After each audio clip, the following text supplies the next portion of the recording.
Hey you guys, it's me Rachel here with Senza Tempo Cane Corso. So I wanted to cover a topic today that I've actually never covered before, and that is the price of a Cane Corso. What should you be paying for a Cane Corso? Or what should you expect to pay? And so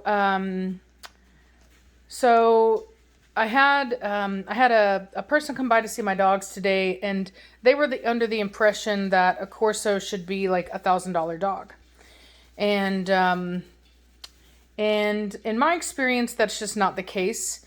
I've personally never seen a legitimate breeder selling a Corso for that cheap, and so I kind of had to let her know that, and and I figured this would be a great topic to really talk about. So, in my experience, anything that is $1,000 or cheaper is going to be most likely a scam. You're looking at a dog that is either not purebred, and may probably not come with papers, not going to come with a health guarantee. Your classic backyard bred dog. Or there are also like actual scams where there's no puppy involved at all. They've stolen people's pictures, and they're simply going to take your money, and you're not going to get anything in return. So, in my experience, that's the $1,000 and below area. That's what you're most likely to encounter. There are some breeders that are just getting started out, and they don't really have, anything to really show for it. So, for example, they haven't titled any of their dogs. They haven't health tested their dogs. They don't really know too much about the breed. They just purchase some dogs and put them together, and maybe they even have, some papers on the dogs. Usually ICCF, but sometimes they'll have AKC too.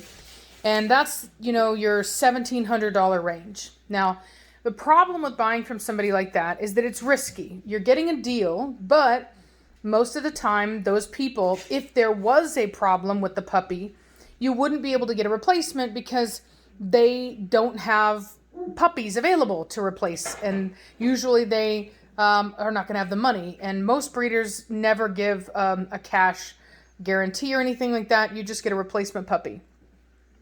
So if you're purchasing a dog from somebody that offers a health guarantee, but they don't have any more than one pair of parents, then it doesn't really make sense for them to be able to offer a replacement because, A, either you're going to be waiting a long time, or B, it's the same parents. So there's a high likelihood that whatever it is that you dealt with that puppy, you may deal with it with the next puppy.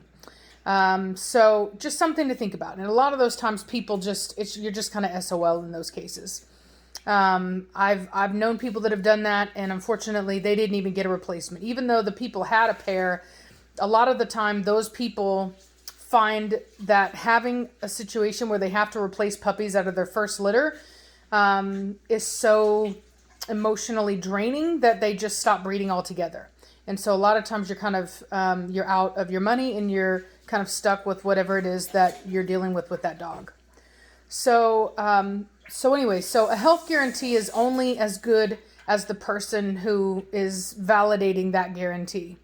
It's just a piece of paper unless the breeder behind it is, an honest person, and they have the ability to actually abide by that guarantee.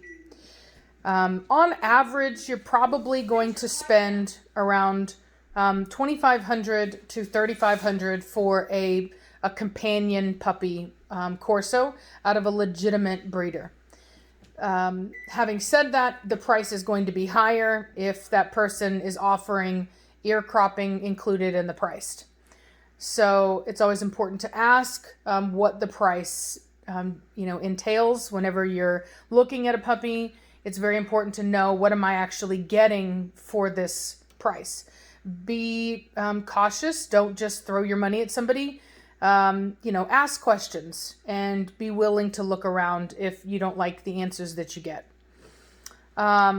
if you're looking for something like a first or second pick puppy, it's very important to keep in mind that just because somebody says first or second pick does not mean that means that it comes with breeding rights, okay? A lot of times that just means that you're going to either be the first or second person to choose your puppy, which means that because you're choosing first, you're going to pay a premium because oftentimes you're getting the better puppies out of the litter. Not always, but it can mean that. Those puppies are typically going to be higher in the price range. So you're going to be looking at anywhere between $3,500 to $4,500 for a puppy like that from someone. And you may expect to pay more if that includes ear cropping, same thing.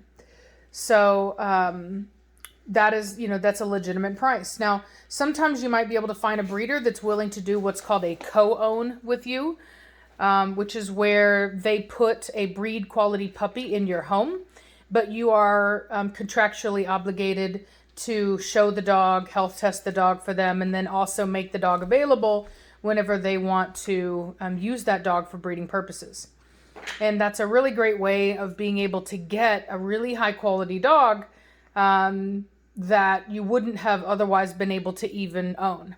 Doesn't mean the dog's going to be cheaper, but it does give you the ability to even have that quality of dog in your home in the first place.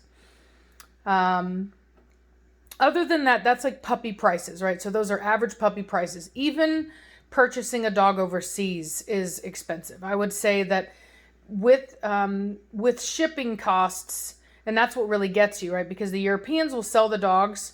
I think, an average price would be like 1,700 euro, which in American dollars is actually quite a bit more. But what's going to get you is the shipping costs. So sometimes I think the most I've spent would be like 1,300 euro, I think, maybe 1,400 euro. Actually, no, I spent 1,500 euro getting Zoe over here. And so it's going to put you into the anywhere between $3,000 to $3,500 range of bringing in an import puppy. And most imports can't come into the country until they're at least 4 months of age. So that's something to think about as well. And most Europeans don't have health guarantees. So, even if they do, the likelihood that they'll actually abide by it is pretty slim. There are some really great European breeders out there, but their standard of what is considered returnable or as a flaw is going to be very different, especially if you're just purchasing a pet. That's just the way it is. So that's something to keep in mind there. Other than that, there are times whenever people will sell adult dogs, and that's where prices can get really crazy.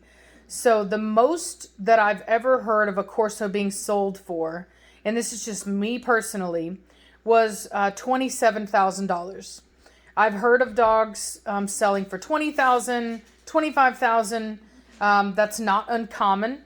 Typically, what you're looking at is a dog that has a reputation. So the community, the Corso community, the breeding community is very well aware of this dog. This dog probably has already been health tested, has already been titled. And so what you're paying for is the premium of getting not just a breed quality dog, but a top tier breed quality dog that is already a guarantee. You know what I mean? So especially if they've already been bred and produced good offspring. Because anytime as a breeder you purchase a puppy, there are no guarantees that that puppy is going to grow into the dog you think it's going to grow into. There's never a guarantee that it's going to pass its health certs. There's never a guarantee that it's going to be as big or as pretty as you would like it to be. And there's never a guarantee that even if it is all the things that you wish it was, that it's even going to produce on the level that you need it to be able to use it in your breeding program. There's a lot of ifs and risks when you purchase a puppy. And so it's a lot cheaper to purchase a puppy, but there's a lot more risk. It's almost a gamble. Whereas whenever you purchase an adult dog that has already achieved a lot and you already know what it's going to produce, there are very little risks, but you're going to pay a premium for that, especially because another individual has already invested so much money into that dog. So that's something to keep in mind as well. So that is my experience on, what kind of prices that you're going to pay. And like I said, it's really important that you ask questions. don't, the most annoying thing, and oftentimes I don't even respond to people that do this, where somebody will say, they'll email me and they'll say, what's the price? What's the price of the puppy? What does it cost? To me, I don't think that price is unimportant. I think it definitely is important, but there are so many more things that are more important than the price. And a breeder wants to know that you have done some research, not just about the breed, but also about them, like me personally. I want to know that a person has actually done some research into me and my dogs. And when a person just says, what's the price? That doesn't give me the impression that they even care about what kind of dogs that I'm breeding, what kind of lines, what I've done with my dogs. I prefer a person that asks questions. There may be some breeders out there that don't. I'm sure that there are some breeders that they like those people because they're simple. You tell them the price. If it's within their price range, they buy it. But for me, I want to ensure that my dogs are going into good homes. And the only way that I can do that is by the level of investment that the person has into the dog. And the only way that I can judge that is based upon the questions that the person asks and the research that they've done, because I don't know them personally, so there'd be no other way for me to know that. And a dog is much more than a price tag. So when you are searching for a Corso puppy, it's really important that you ask questions. You want to know about health testing. You want to know about the parents. Now, if you don't know anything about bloodlines, don't ask about bloodlines. That is like a really annoying thing to me, is I'll have people that'll like ask like, well, what bloodlines do you carry? And the thing about it is that in the Corso, there really aren't a ton of, it's like in pit bulls, it makes sense, right? Or bully dogs, it makes sense because they're back in the day, there was like Gaudy line and Gray line and Razor's Edge and, or Chevy Red, Chevy line and this and that. And that meant something because it actually described a type of dog within the breed. But with Corso, that is rarely true. Okay. Now there are some, but that, like, for example, Alcor is a line of dogs that is, an Alcor dog when you see an Alcor dog. Okay. I personally don't breed Alcor dogs. I'm not a fan of those lines, but they are very specific. You know it when you see it. They have a very specific look to them. Dirium is a line of Corso that I do use. They're very old school Italian line, and they have a very specific look to them as well. But that's just not the case for most dogs. This breed is it's an old breed, but because of the fact that they almost went extinct and there was a very limited gene pool, there is a lot of variation in the dogs. And so bloodlines are not as important as, say, like I said, like the bully dog stuff, you know what I mean? And you can kind of make yourself look pretentious if you're asking, well, what bloodlines? It would be different if you asked, are you working with American lines or European lines? That's a legitimate question. And if you know about the lines, then ask, you know what I mean? But if you're just asking because you think it's a thing to ask, I wouldn't, because like I said, most people, somebody might be like, well, what do you know about the lines? You know what I mean? Like what are you looking for? Like somebody might just try to test your knowledge. And because like I said, it's just, there are breeders, but even amongst breeders, everybody's trying to diversify the dogs right now. Reese and I, you guys know Reese with Sprezzatura Cane Corso. We were kind of laughing because there was this one breeder we were looking at, and they were like bragging about the fact that they have their own line, their own bloodline. And we had looked at this individual's pedigrees, and they've been inbreeding off of, or line breeding and inbreeding off of these lines that they're working with. But the problem is that the Corso is they don't have a lot of genetic diversity at this time. There's not a whole lot of, bloodlines in the Corso. Most of the dogs all go back to very similar lines when you get far enough back.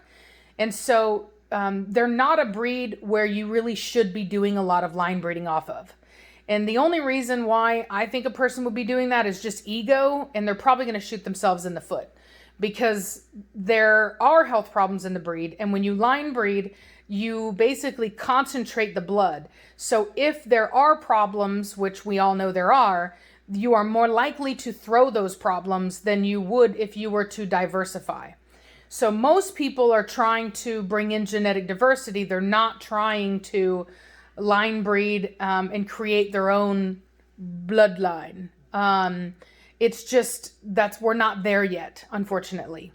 And so as many of you know, like with the American dogs, if you've done any research, they all go back to what they call the Super Six. And so if you were to look at any dog, and I really would like to do this one day where I show you guys how to read pedigrees. But when you you can go on to what's called the Cane Corso Pedigree database. And I encourage you to do this. And just click on a dog. You know what I mean? And click on many of them, right? It's very important to do this with a lot of them. And as you click back, and you click on a parent, and then you keep going back, what you will find is that all of these dogs, 6, 7, 8, 9, 10 generations back, they all go back to the same stuff.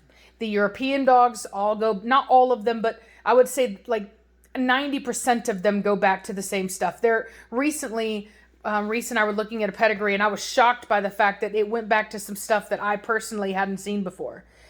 But it's very rare that ever happens. And so most of them go back to, Plud, David, Queyron, just some old stuff. You know what I mean?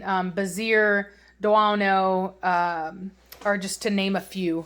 And what happens is that you will get used to seeing, when you get used to looking at these pedigrees, you start to recognize names.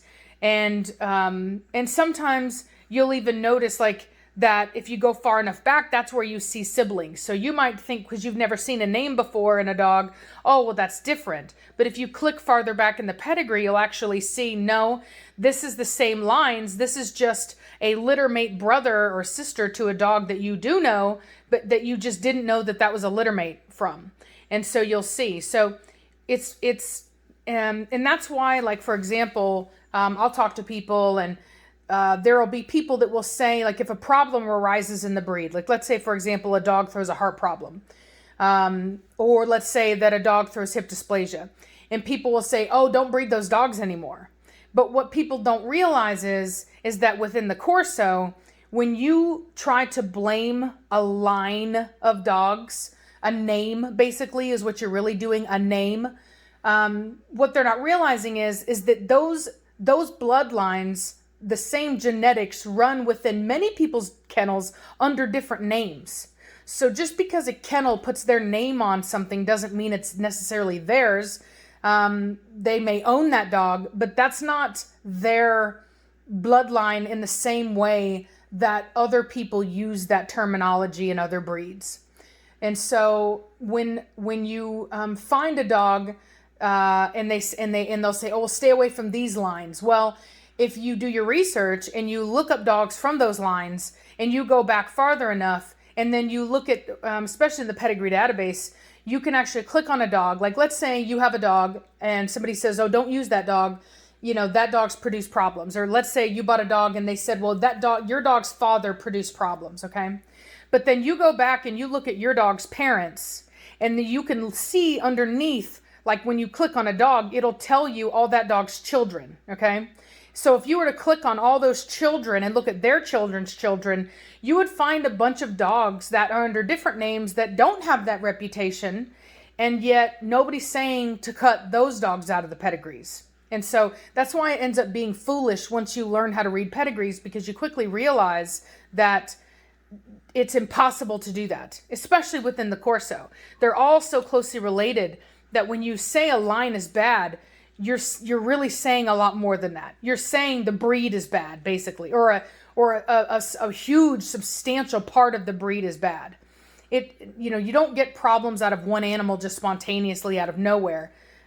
These things don't happen in a vacuum like that. So, but that's a video for another day. I'll show you guys what I mean by that. We'll go through some pedigrees together and we'll kind of talk about that stuff. But anyway, asking about bloodlines, if you know about the bloodlines, ask. If you don't, don't, because you'll just kind of make yourself look kind of silly.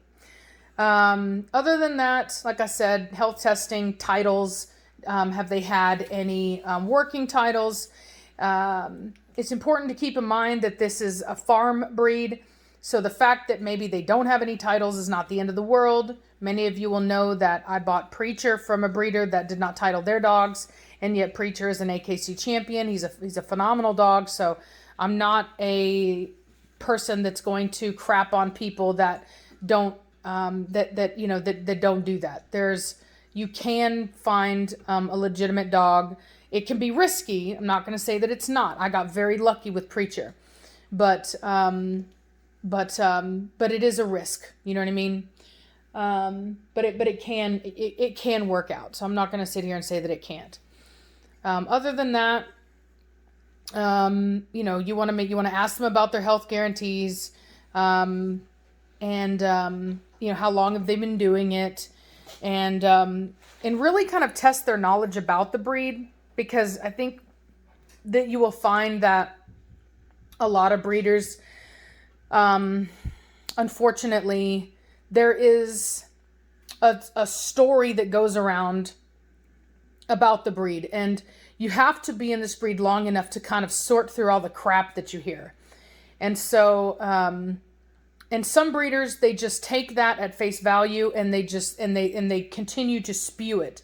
And it's just rumors, right? And then those rumors get spread and everybody believes it. And you won't know the truth unless you actually dig deeper. And, any breeder that has really done their research, they're not just going to badmouth one line or the other. I find that most good breeders work with both lines. They work with American and European. I do. I have both American and European. And both have good things, both have bad things about them. If they're just one or the other, there can be problems, especially, and I hate to say this, but especially among the people that work with American lines. There are people that have a great disdain for European lines, as though this isn't a European breed. And in my experience, those are the people that I find to be the most toxic. I find a balance is really key. More breeders are starting to travel to Europe to actually learn about the breed, and I think that that's a great thing. The breeder that I spoke with about using his male with Nirvana, he actually traveled overseas as well and met a bunch of breeders there. And I think that particularly with this breed, it's very important to go over and see what the rest of the world is doing, because Americans have a habit of Americanizing breeds. Like if you were to look at the American Akita, you might think that's the Akita. But when you actually do some research, you will find that the American Akita is actually not the same thing as the Japanese Akita. And the Japanese Akita is the real Akita. And Americans have this tendency to want to make things bigger and wider and heavier. And, while that might be aesthetically pleasing, a breeder of a purebred dog is supposed to be a preservationist. We are supposed to preserve the breed in its original state, not make it into what we want it to be. That's how you get breeds that have been ruined. Like, for example, the boxer. A lot of people in the Corso community, they hate boxers and they like to talk about boxers and blah, blah, blah. But the reality is that if you were to actually look at the original boxer, they are as close to the original Corso as any breed out there. They really are. And they are one of the few dogs that actually goes back to the original Bull and Visor. So, I think it's really important and a responsibility of breeders to put their own preferences aside and to focus on preserving the breed in its original state, not to focus on what they like. You know, I like a big head, I like a wide chest, I like blah, blah, blah, yada, yada, yada. I like this color, blah, blah, blah. That's a sign of a bad breeder. Breeding correctly is a selfless thing. It is not about you. It is not about what you want. It's about what is the right thing. And I think that's really important. And testing a breeder's knowledge on what the true breed is going to be very important. And anybody that thinks that the only real and true Corso is here in America is living a fairy tale, okay? They just are. That's not true. The Italians are a very, very proud people. The idea that they would sell Americans their only good dogs and then mix a bunch of their dogs and breed a bunch of mutts is outrageous and makes no sense at all. And if you, like I said, if you know anything about Italians, you would know that that's preposterous. They would never. It's just not going to happen. So anyway, so that's all I have to say. I hope that that's helpful. I hope that it's, you know, informational. And also, one last thing, if a breeder talks down to you and makes you feel uncomfortable or makes you feel like they're doing you a favor just talking to them, don't buy from that person. Because if they're treating you that way when things are good, when you're just inquiring about a puppy, try to imagine how bad it would be if you had to call them if something was wrong. You know what I mean? You don't want to deal with people like that. And that's one of the biggest things I hear from people is how nice I am and how much time I take on the phone with people and how much information I give and how rude other breeders are to them and how they talk down to them and how off-putting that is. And I've even known people that have purchased dogs from people after they admitted to me that they, I did training with this one person and they were telling me about how this one breeder was really mean to them, very condescending. And then they bought a dog from that person. And sure enough, the dog had behavioral problems and they were scared to talk to the breeder about it. And they were calling me. And I'm like, look, I can't help you. I didn't sell you the dog. So I can't replace your dog because I didn't sell you the dog. And you're going to have to go to your breeder about it. And it wasn't a good conversation for them. And they always dreaded talking to them. So, you know, having a dog, buying a puppy from somebody is a relationship. The best case scenario, you know what I mean, is nothing goes wrong, but at least you stay in touch. If you ever need help, assistance, you ever have any questions, you want to be able to call this person and you want to know that they're going to be, and they're going to give you the right information, and that they're going to be helpful, and that you need to feel that you can ask them anything. And that is really crucial. And so just make sure that, you know, breeders have a responsibility to give good customer service. A lot of them think they don't have to. A lot of them think that they're giving you, that they're doing you a favor selling you a dog, but that's not true. You are giving them your business. You are doing them a favor, and the least that they can do is be nice to you. So, and it goes, you know, both ways too. You need to be respectful and nice as well.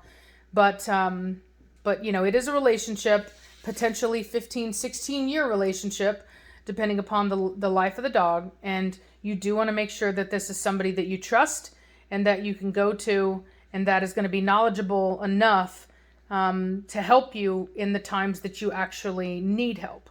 So very, very important there. And anyway, yeah, so that's all I got to say. I hope that you guys are having a great night, and I will talk at you later. Bye.